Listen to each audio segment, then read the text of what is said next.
Kerajaan Perpaduan di bawah kepimpinan Perdana Menteri Datuk Seri Anwar Ibrahim tidak menetapkan sebarang syarat kepada Perikatan Nasional bagi membolehkan agihan peruntukan disalurkan kepada Ahli Parlimen Pembangkang. Timbalan Perdana Menteri Datuk Seri Fadilah Yusof yang ditugaskan berunding dengan pembangkang berhubung isu itu berkata, kerajaan hanya mahu pembangkang mengemukakan tawaran rasmi dalam urusan itu seperti yang dilakukan ketika pentadbiran kerajaan diketuai Datuk Seri Ismail Sabri. Sebelum ini, beliau berkata walaupun PN yang memulakan isu itu dengan meminta peruntukan kerajaan turut diagihkan kepada Ahli Parlimen Pembangkang, namun mereka tidak memberikan maklum balas sewajarnya apabila diminta mengemukakan tawaran rasmi.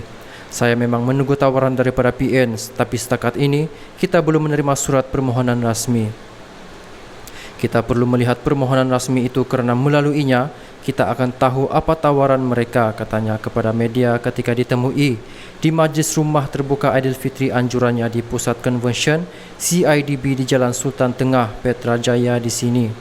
Yang turut hadir pada majlis itu ialah Premier Sarawak, Tan Sri Abang Johari Abang Openg serta isteri Puan Sri Jumani.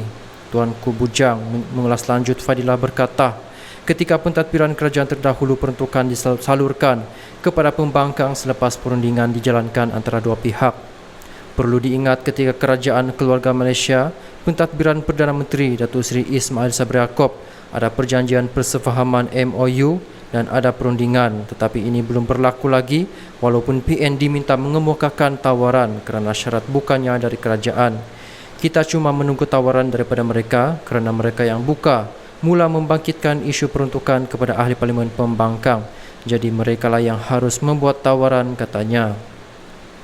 Pada masa sama, Fadilah mengakui Ketua WIP PN Datuk Seri Taqiyuddin Hassal menemuinya minggu lalu, namun ia bukannya perjumpaan rasmi untuk membincangkan tawaran PN.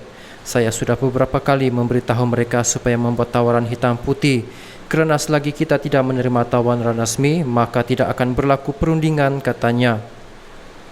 Sementara itu, beliau mengulangi pendirian Gabungan Parti Sarawak untuk memastikan kerajaan persekutuan sekarang kekal stabil dan kukuh untuk meletakkan Malaysia di landasan tepat bagi memulihkan ekonomi dan memastikan kesejahteraan rakyat. Jika kita terus berpolitik, kita akan jauh ketinggalan berbanding negara ASEAN lain, katanya ketika diminta mengulas laporan sebuah portal berita yang mendakwa ada cubaan untuk menyingkirkan Perdana Menteri Datuk Seri Anwar Ibrahim selepas hanya beberapa bulan pembentukan Kerajaan Perpaduan.